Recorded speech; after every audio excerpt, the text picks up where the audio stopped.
one of my principles, in fact, it's the first principle of my 10 principles of financial therapy, is to approach money with abundant, compassionate curiosity and zero judgment.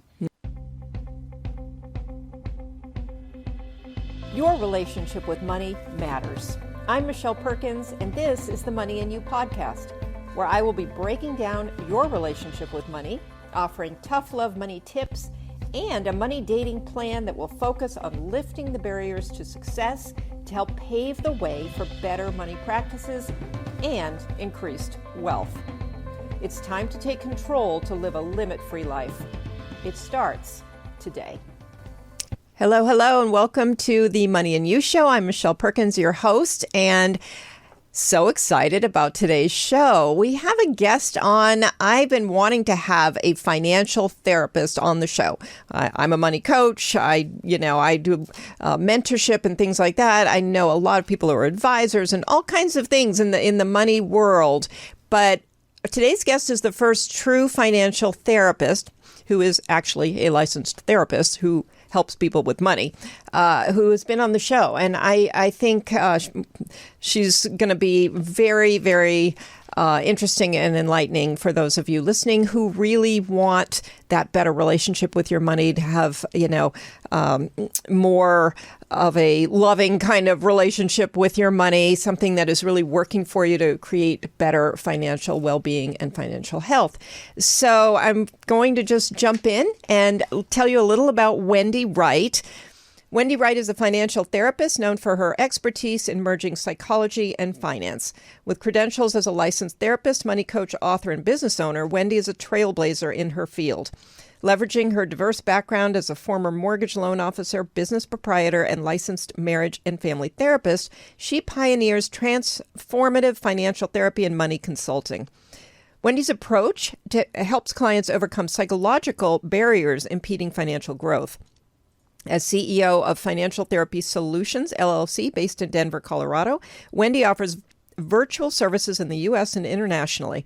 Her impactful teachings shed light on the fusion of psychology and finance, guiding individuals toward financial clarity and empowerment. She's the author and creator behind the Transformative Money Mindset Shift, a program designed to foster healthier relationships with money. Wendy's contributions mark her as a visionary, bridging the gap between emotional well-being and fiscal success. Welcome, Wendy. Well, hello, Michelle. I'm so excited to have you here today. I really mean it. I feel like so much of money is about psychology and emotional things. And, I still go back, I say this on so many shows, but, 15 years of work in accounting and finance, an MBA, I was a CPA, all the stuff I was taught about money that I was, engaging in my jobs. Never once did anyone mention that there was psychology and Right. things underneath what we were doing with all the practical stuff around money that, led to people being successful or not. And so it is truly, in my opinion, the foundational piece. And when people talk about their money problems, it's typically not what we think. Oh, you don't make enough, or you're not, you don't know enough about money. You're not investing properly. It's not that. It might be that, but moreover, it's what you're talking to people about. So I really want to dig into this so people can also understand this foundation that they need. So, and I said this when we spoke, I love the fact that you're truly a therapist. There's so many terms out there these days for people trying to help people with money. But I think having that true psychology background is a real plus. So anyway, super excited to talk to you. Thanks for that. Well, and that you get this insight that there is this connection between money and emotions is super important and helps your audience understand this even more so, because it is true. Research actually supports upwards of 80% of our financial decisions are emotionally, I won't say emotionally based, but emotionally prompted, maybe emotionally framed.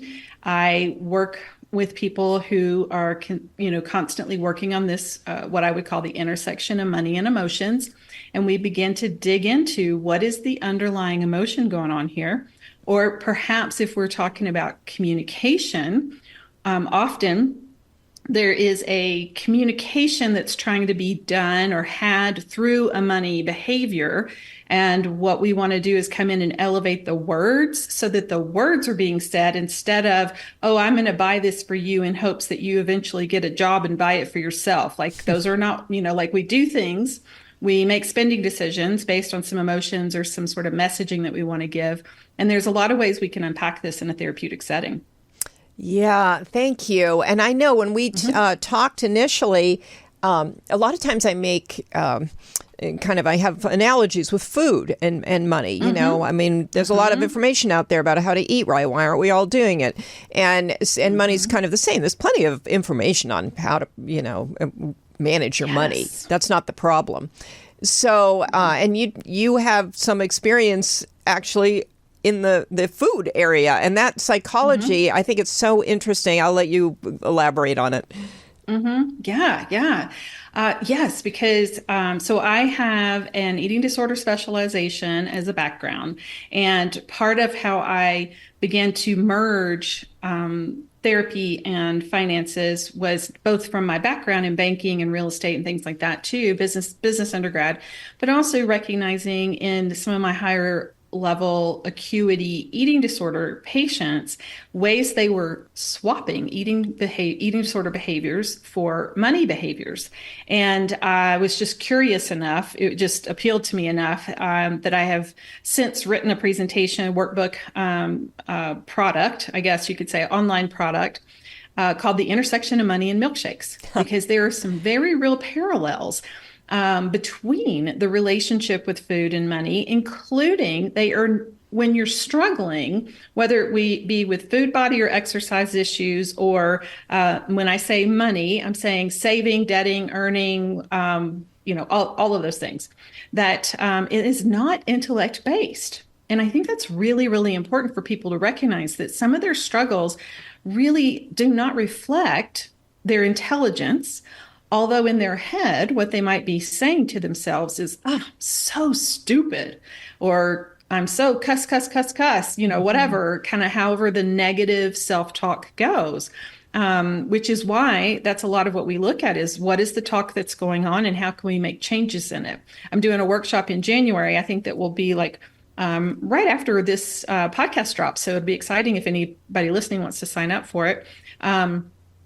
They can go to the website, sign up for it, but it's called Money Talk Makeover. And it is a real workshop. So we're really going to work on writing down new scripts for money that can have maybe a little less mean girl in it and a little more love and friendship in it. Like, how would you talk to your friend or how would you talk to a loved one? We can flip that around and let you talk to yourself that way. And it makes a huge difference.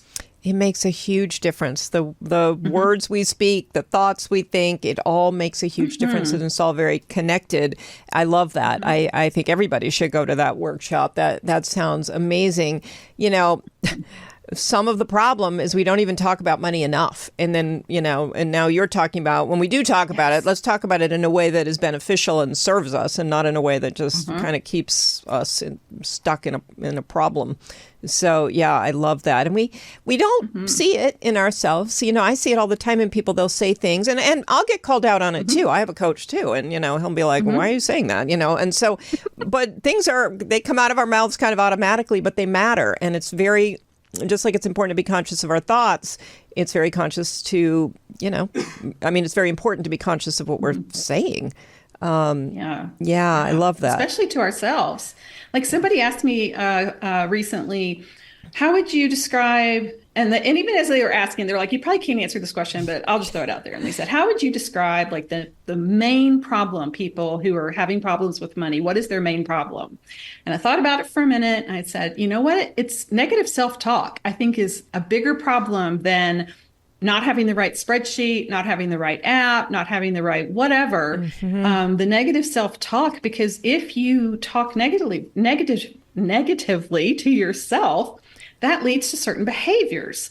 such as a classic one is thinking I'm bad with money. And I'm using air quotes, I'm bad with money. Because if you are saying that to yourself over and over again, well, then you don't check your bank account. You don't look because it's going to be bad news. Why try? You don't ask for more money at work because you're not going to do the right thing with it. So why try? You're not going to put it in savings because you're going to blow it. Why try? And so as we begin to come out of that, I've created 10 principles of financial therapy, and I use them in presentations and in sessions and in the materials that I've written to kind of help people, first of all, understand what the heck is financial therapy, and also how can I apply it. And one of them is taking out any really polarized comments, such as bad, good with money.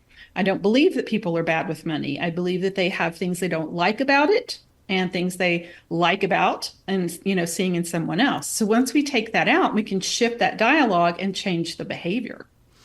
Yeah, it's so important. Everything is about and you're the therapist here. So, when I think about emotions around money, my way of understanding it is that it starts with your thoughts. So you start thinking a certain thing about money, and then suddenly you're feeling something as a result of those thoughts. As a therapist, what would you say about that? Is that accurate? Is that off base?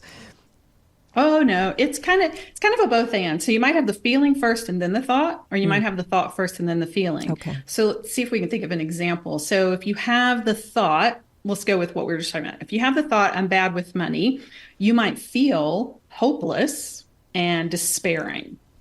And so then you act accordingly. What does someone who's hopeless do with money? They avoid it, or they blame someone else for it. Maybe you have a lot of, it's not my fault messaging going on in your head.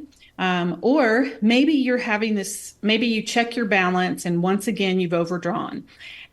Or maybe you check your investment balance and it's still not at 2 million. It doesn't matter what the numbers are because I see the same emotions and thoughts in all number of people. But let's say you see something, a data point, and then that you feel, oh, I feel so sick and sad that that's my number. I must be bad with money. So it can go either way. Yeah. Does that make sense? Yeah, it makes total sense. And it's interesting to recognize that. Yeah, again, that awareness of what you're feeling and stopping for a minute and, not being reactive based on these feelings either, but to kind of analyze it a little bit, either with somebody like you or if you can on your own. But I find that reactions, strong reactions that people where they take an action based on a feeling or a negative thought like that usually doesn't result in anything good. I think it's very interesting to unpack those negative negative self-talk. I think that's huge. I think we pretty much all have it. I loved what you said. I was trying to go back in my mind about something that you said, and I just remembered. But the fact that it doesn't matter if you have $10 in your account or 10 million, you can still have negative thoughts. I do think there's this prevailing, well, when I have enough money, all my, issues will go away. I won't have these feelings anymore. I won't have these thoughts anymore. And that's just sadly not, well, it's not really sadly. It's good that it's not true, but it's not true. So, right. Yeah. So it isn't about, like you said, it's not about the amount of money. So what is it about? Is it about how you grew up? I mean, what is causing some of this? Yeah. Because a common one also people will say is, I just need to make more money, and then that will fix everything. Right. And so what we want to look at, first of all, is there magical thinking going on? So if there's magical thinking going on, so like as if I just made more money or if I had more money, all my problems would be over. Now, there are cases for sure where an amount of money would make a difference. So I'm not coming into that kind of thing. We're talking more about the psychological impact of a consistent statement of if I just made more money or if I just had more money, things would be different. I hope that makes sense as I make a distinction there. Does that make sense to you, Michelle? Okay. So when we are in this place, one of my principles, in fact, it's the first principle of my 10 principles of financial therapy, is to approach money with abundant, compassionate curiosity and zero judgment. And usually that is the foundational game changer for most all my clients. Taking the judgment out, applying compassionate curiosity. So even if you're having a magical thought, and a magical thought usually has some sort of an all or nothing picture to it. So if I win the lottery, so that's an all or nothing. If I just had more money, that's if, so we're looking at those. We want to come into that and say, what are you really longing for here? Maybe you're longing for more balance in your relationship with money, more appreciation at work. Maybe you're looking for, you wish that other people in your life would step up and help you, but you don't want to ask for help. Like there can be a lot of things going on. It doesn't have to be any of those. So that's where in my program, Money Mindset Shift, one of the first steps in a shift is awareness. And awareness, I hate to say this because it really can be annoying for some people. It starts with like journaling and breathing. Yeah. I know. I say it too. And I'm laughing because you're like, oh, I don't want to bring this up again. But I always say the same thing. And I have the same like, oh my gosh, people are going to be rolling their eyes. But journaling, meditation, gratitude, breathing. It's all breathing. And why is it though? Why are we right on this one? It's because of. I'll let you tell us. Well, it's because of what happens in your brain. So your brain is either like, here we have I-70. I don't know what major highway is near you that people go fast on. 405. Okay, the 405. So here we have I-70 and people are going too fast on it. And so if you think about your money thoughts, are they going on I-70 at like 170 miles an hour? Probably. They're like quick, reactive. I'm just going to buy this. I have to get this over with or whatever. So when we take a breath, it's like taking your foot off the gas. Okay. When we take a breath and journal, you're not only taking your foot off the gas, you're also tapping the brake. And then you get to see, oh, I'm by exit 314 or whatever, whatever it is. Like you get to see what's happening. So when we breathe, and I won't go too deeply into the psychology here or the body part, the physiological part of this. Yeah. Thank you. I was like, what's that word? That things happen in your brain. So we want to begin to slow down the process. And if you feel like, oh, I just need to make more money, you will never slow down because your quest is to make more money. So it's hard to come into a peaceful relationship. And my experience is when you calm down the relationship and you have more peace in your relationship with your income and your outgo, you are more prepared to make more money because you're more prepared to ask for a raise. You feel more grounded, mindful in perhaps a negotiation of a new job. Like there's just a lot of ways that it begins. And you also tend to begin to put more money in savings. So a lot of changes happen from slowing the process down, bringing down, taking a breath. Like one of the things that I have this practice called breathe, intend, move. So we breathe, we take an intention, and then we put a SMART goal with it. SMART meaning this specific, measurable, attainable, realistic, time sensitive. So that helps break down things into action steps. So maybe that if you haven't opened your banking app in 6 months, I'm not going to ask you to open it and read it. I'm going to ask you to open it and then close it back up. Just open it, close it back up. We just want to sort of baby step into these places. And this is where the therapeutic part comes in because, like the person at the bank is just going to be like, here, open this, da da da da da da da da. And that's not their job isn't to hold your hand and say, and how are you feeling? That's my job. We're going to say, and how are you feeling? And what does this bring up for you? And have a lot of compassion and pay a lot of attention to that. Right. And in that, you build new habits that somebody can actually use and stick to. Again, it's not that different from starting an exercise program or a new eating program. And I think for some reason we elevate money on some different level or we just think of it differently. Like, I don't know why we don't just allow it to be just like kind of everything else. Right. Well, I think partly, tell me what you think, Michelle, but I think part of that has to do with shame, which is a word people hear a lot. But when it comes to money, shame is like a bully, and it shuts people down and it makes them hide their behaviors. And with money, that's not helpful. No, and that's a great, great point. I'm so glad you brought up shame. And it's funny because, it's the comparison thing. And we think that that's something new since social media came along. But we've always been comparing ourselves with money. I mean, look at the neighbor's new car, all this old stuff from forever ago. And everybody's trying to, one up themselves. What was that old saying from when I was young about the Joneses? Keeping up with the Joneses. There you go. Keeping up with the Joneses. Nobody says that anymore. Now we're keeping up with the Kardashians or whoever it is. But, Yeah. But really, it's been around a really long time. And so there's been shame around money. Yeah. And frankly, this country was born out of immigrants who mostly came here with nothing and had to, begin and build. And so I do think there's a long history of shame around money that we don't understand, we don't really comprehend. And I think it goes very much along with what you were saying about judgment. If you come into the conversation around money with judgment, you'll create your own shame if nobody else has been making you feel ashamed. So, Yeah. And think about how most of us were taught. Most of us were taught money things by being called out on mistakes.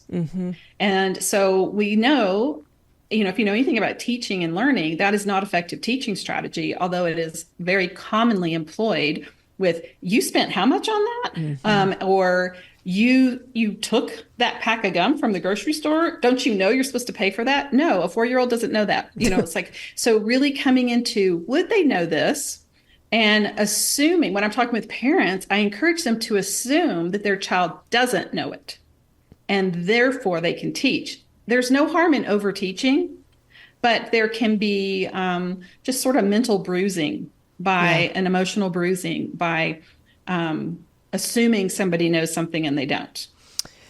Yes. And that's so interesting. Getting into the whole parent conversation is really, I mean, we could talk all day about that because we do share a lot of our money stress or worries or whatever inadvertently. It's not like we intend to share that with our children, but we do one way or another, even if they just overhear conversations, that we're having around it. So, and it's very, again, you're the therapist. Somehow that all gets into your subconscious and creates some pretty serious belief systems. It does. It really does. So it's really helpful. A lot of times with money therapy, we will start with, what's your first money memory, or what are your early money memories? And as we're talking today about ways to heal your money story, some of this is reparenting yourself around money, because you may have some early money stories that you haven't really. A lot of my clients will say, I've never told this to anybody out loud. So we want to really bring those up. And if you don't have someone you can tell out loud, you can journal it. It's really a cool exercise to journal in third person. Like, oh, well, this girl, she was in second grade and she heard this and whatever. And then kind of look at it that way so you can see how that was. Or you can perhaps just record it. Some of my if you're a verbal processor, maybe you want to record it and then listen to it again, because writing's not for everybody. I get that. So we want to have different ways of pausing with this, because once you hear where you began to learn some of the things you know about money, then you begin to change it. And that's part of the awareness and making those changes because you have paused, you've taken that breath, you have given yourself a chance to look back on your story without judgment. We don't look back. It's not truly helpful to look back necessarily and hang blame of, oh, so-and-so should have told me, or I wish, we'll say should, and I'll switch it to you wish they would have told you. It's perfectly normal to wish that someone had taught you how to balance a checkbook, right? Or how to manage a credit card. Of course, you wish someone had, but if we get stuck thinking, well, they should have, then we're stuck there. And we don't get to move forward and see, well, how can I learn how to do it now? That's very interesting. Yeah. Yeah. And the last thing we want to do is get stuck. I mean, with money, we need to move. We need to create momentum with money. So being stuck, we lose time, and time is really kind of crucial when it comes to money. So, yeah, I think that's a great point. And, as far as the shame, if we have that from an early time, we can do something about it. I would imagine, and I love your suggestions about journaling. Does it start with some sort of self-compassion? Does that help start unraveling some of the negative self-talk? How do we start? Absolutely, yeah. That abundant, compassionate curiosity allows your sort of energetically to enter into your thoughts when you take the judgment out. Like if you just think about anyone who's listening or watching, just kind of think about a money thought that is something you probably wouldn't say to someone you cared about, or, someone that you even didn't care about. Maybe you still wouldn't say it to them, like, oh, you're so stupid. I can't believe you did that. And then what if you address that with compassion and curiosity, which means we want to look at, okay, for instance, what is my goal by telling myself I'm stupid? Okay, my goal is to get me to straighten up and get my shit together. Okay, well, that's a fine goal. You want to straighten up, you want to feel better around money, but that bullying yourself, and this is part of the Money Talk Makeover workshop too, is really looking at, in my professional experience, I have yet to meet anyone who successfully made sustainable changes to their money life with negative self-talk. Interesting. Have you?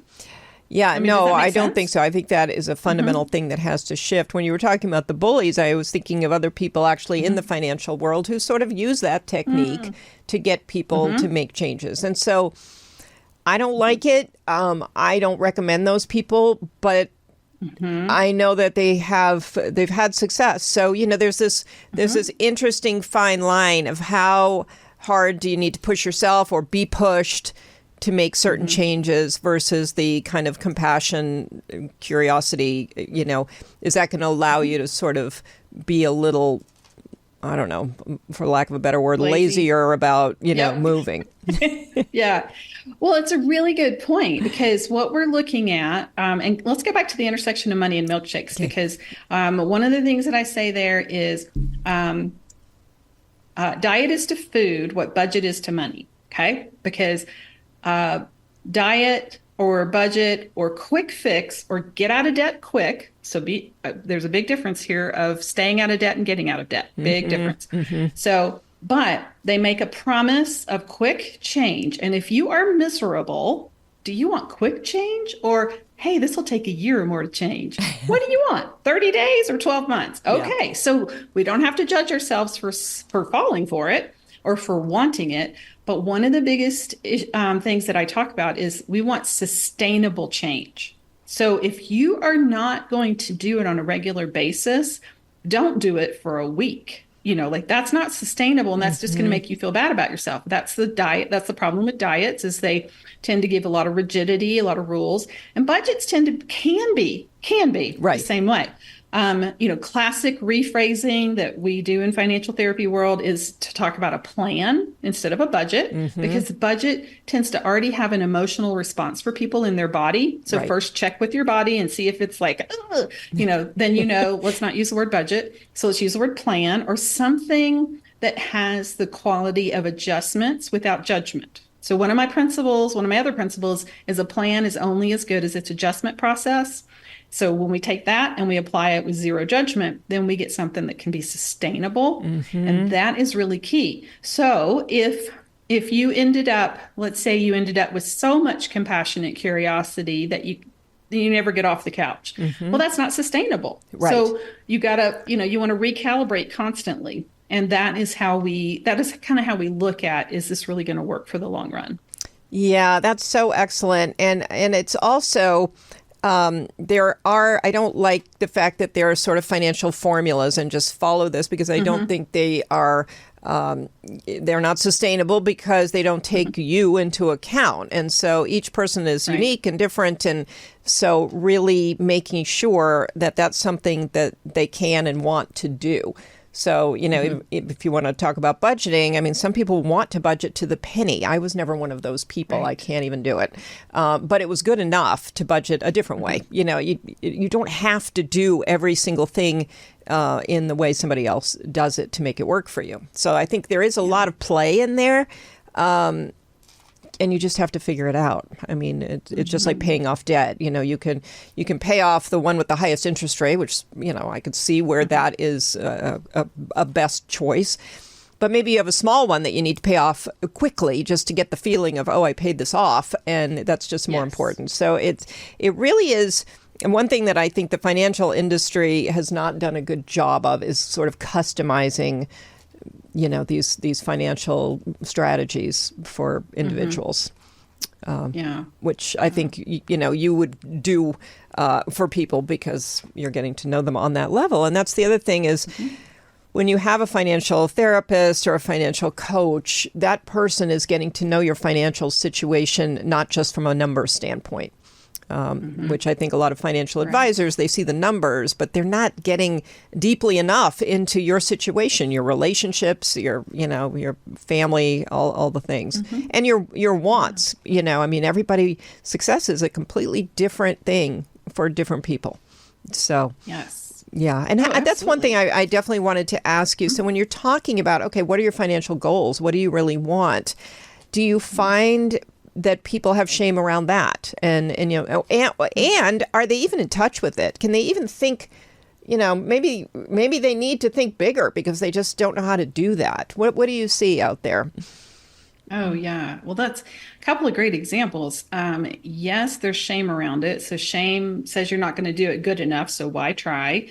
I would think, for your audience that are business owners, how many of you have written a business plan for 2024 at this point? Don't raise your hand if you're driving, and also don't start crying. It's okay if you haven't, but we don't want to judge it. We want to notice it. We want to be like, okay, what's getting in the way?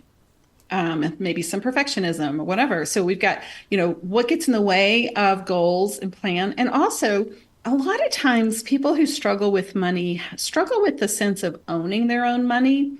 And if that makes sense to you, if I use that phrase. So if you don't own it, why plan for it? Why make a plan for it? So we really want to look at what gets in the way. And we can start with just naming whose money is it.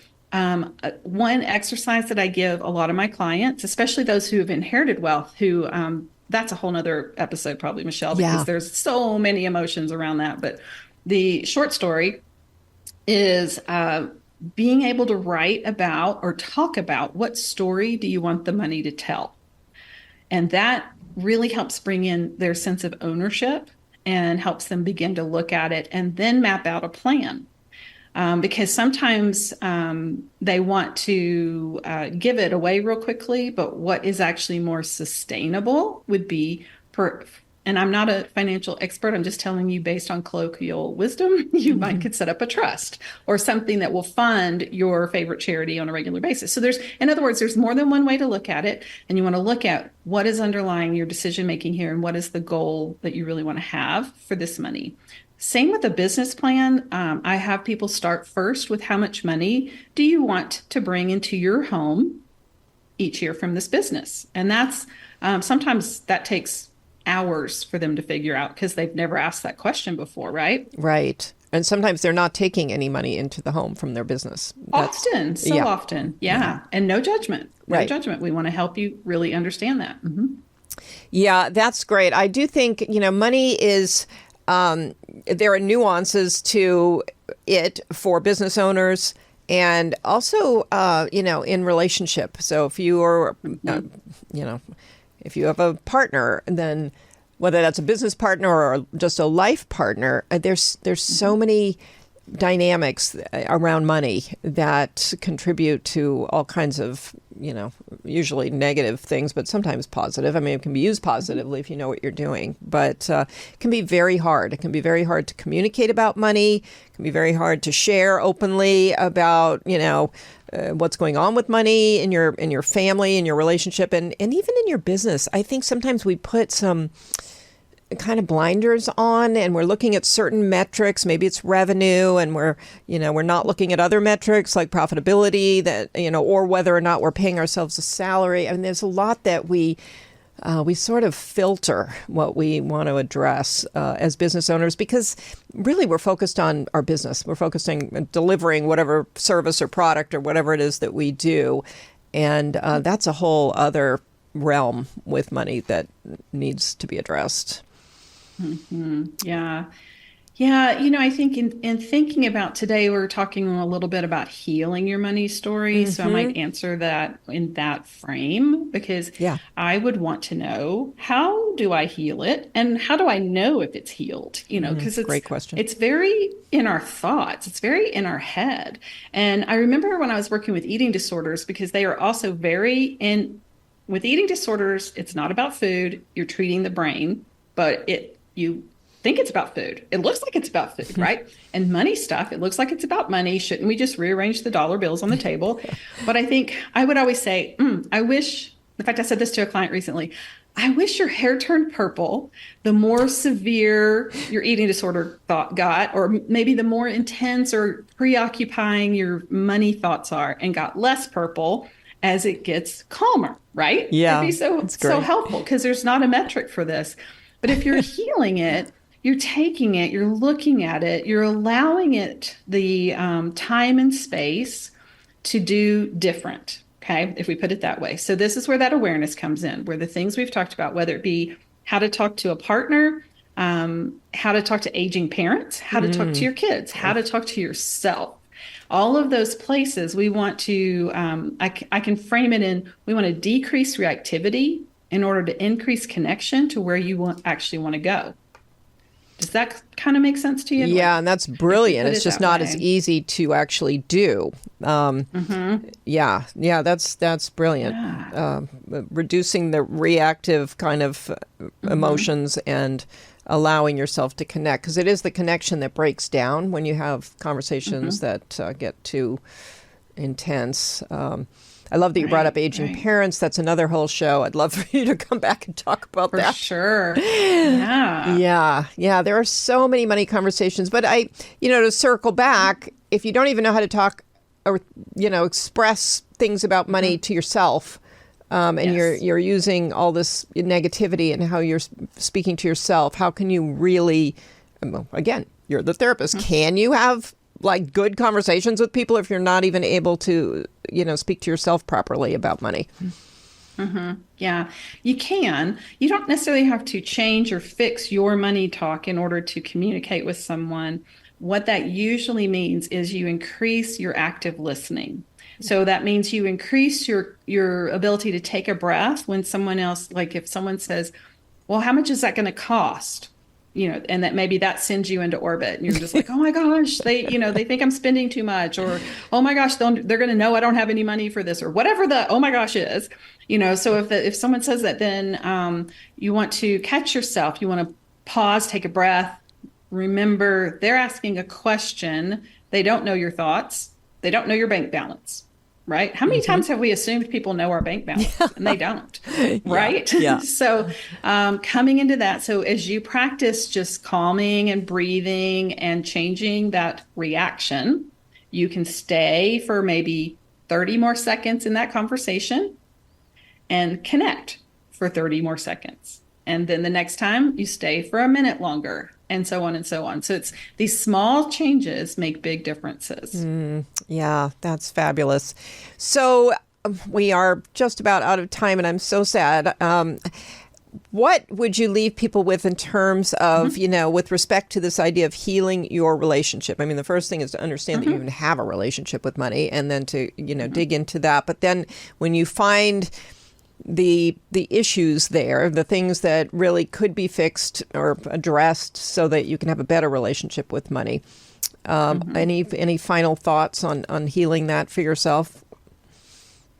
Yes, I will have a thought and I will preface it by saying nobody wants to hear me say this, Michelle, but I'm going to say be patient because if you think about if you're healing a wound, one of the biggest parts of that healing process, if you broke your leg, you just got to sit down for a while, right? You've just got to let it heal. When it comes to money, it takes a lot of patience. And it's actually another of my principles because one of the frustrating things about money work is it's never done. Like you never really just wrap your money up in a bow and say, see you That's right. later. Hmm. So having a lot of patience and knowing it's going to take time. So that, which, completely circles back to the compassionate curiosity and allowing that space, it really makes a difference. Like I have clients often tell me, I didn't think this change was possible and it's happening. But it Wow. may have been 6 months or a year. Like it takes time. But they had the patience, they saw it through. And your listeners, like I love that you've brought me on today, that we've been able to talk to your listeners about this, to even just help soothe something today or this weekend in their money thoughts and feelings, to be able to take that deep breath, to be able to check out my resources at financialtherapysolutions.com. And absolutely, I hope I get to come back and we can talk about some of sort of the financial therapy approach to these other areas. Yes, I would love that too, especially when you brought up the aging parents. I had to deal with this year with the communication or the lack of communication and when to communicate. And so many people have said, "Oh, I know I need to have these conversations, but I just hate it. Like I don't want to do it. It's like so sad." And yeah, so that would be an amazing show because it's so important to have. I didn't realize how important it was to not put that off actually until I was in the midst of it all. So, yeah, there's a lot more to talk about. And I love that you brought up the patience because I do think that anything that is really good in your life that you want to achieve does take patience. And this isn't any different. There's no, again, the industry would have you think there's a quick fix out there. But, maybe. But I don't see that typically. I think it does take patience. It takes work. It takes doing this kind of healing. And as a final question, if you decide, I don't have the time, I don't want to even do this, what's the impact of having a not so great relationship with money and not healing it? Wow. The impact of not healing your money relationship. Well, sometimes that impact will fall on our loved ones because they'll be the ones cleaning up the mess. Sometimes that impact can lead to, well, let's look at you, like the individual. There's a lot of research and that supports your body is going to tell the story. So a lot of GI distress, a lot of joint discomfort, a lot of headaches, a lot of maybe breathing issues because you can't breathe. You can't take a deep breath if you're stressed about money. And even if you're avoiding it, you're likely avoiding it because you're stressed. So you're avoiding the stress, you're burying the stress with another layer of avoidance. And, so there's a lot of things that come there. So there is financial risk, but there's also physical risk, mental risk, emotional risk, because then you also tend to not connect with people because you are either actively trying to hide or passively trying to just stay off their radar. There's a lot of ways it shows up that I really encourage people to take that step, take just some of the initial steps. I have initial steps on my website as far as just free resources and things to begin that process because it's so important. Yeah. Yeah, thank you, Wendy. I really love that because I do think people need to be motivated to address this relationship. And, my motivation is usually this is the foundational piece that you need to do all the other practical things. And, you brought up just great points about how this is what you need just to be able to live a healthy, happy life. I mean, it really is. It isn't just about money. It leaks into every other aspect of your life.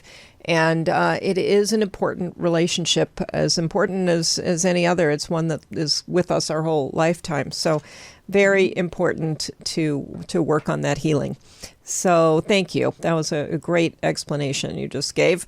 And you're welcome. Thank you. Yeah. And, I wish we could talk more. Thank you so much for being here. Will you tell people a little more about how they can find out about your workshop coming up in January and other ways to connect with you?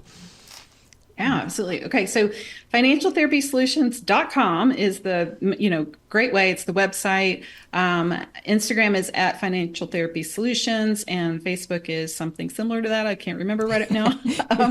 But it's all linked on my website because that's where I really encourage you to start. There's a free always there's something free, a free resource that you can get right now. It's an intentional shopping exercise that may be really helpful. Little video and workbook to do for that. And then sign up for, January 24th, 2024 $24 for the I love it. workshop. And it's Money Talk Makeover, and it is a workshop. You will, bring your journal, bring a piece of paper. We're going to write scripts. We're going to change how you talk about something, or even change how you think about thinking about talking about it. So we want to get that runway started in the workshop. And I do workshops quarterly. So, getting on the email list keeps you abreast of all that. And the investment you make in the workshop is applied as a discount to any of the online programs as well. So Intersection of Money and Milkshakes is there. Money Mindset Shift is there too. Okay. Wow. I love that. Thank you so much. Thanks. And if you'll send me any URL for the workshop, I'll put it in the show notes as well. And thank you so much. I think this was a great conversation. I think you seem very relatable, very easy to talk to, and you're exactly the right type of person to talk to, especially if you have shame or judgment or guilt or whatever things that you need to talk about with respect to your money. So thank you very much for doing the work you do. It's fantastic. And and being able to bring the psychology, really a knowledgeable level of that into the process. So thank you very much. Thank you for your time today. And audience, thank you for coming and showing up on the Money and You podcast. I would love it if you would review the show, share it with your friends. That will really help us to bring other great guests like Wendy onto the show on a more regular basis. And love that you're here. You can find us on all the podcast platforms, the Limit Free Life YouTube channel, Roku, and some other places. And please keep joining us each week for great, diverse shows on all things financial and money relationship and money mindset. So again, thanks for being here, and we'll see you next week.